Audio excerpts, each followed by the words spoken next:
ప్రాణమంటూ పుట్టినట్టు నా కొరకు ఆ చూకి అందలేదు ఇంతవరకు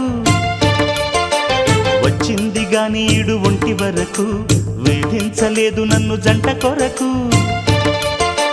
చూశాక ఒక్కసారి ఇంత వెలుగు నా వంక రాను అంది కంటి కునుకు ఈ అల్లరి గారడి నీలీల అనుకోనా నీ పేరు ప్రేమ అవునా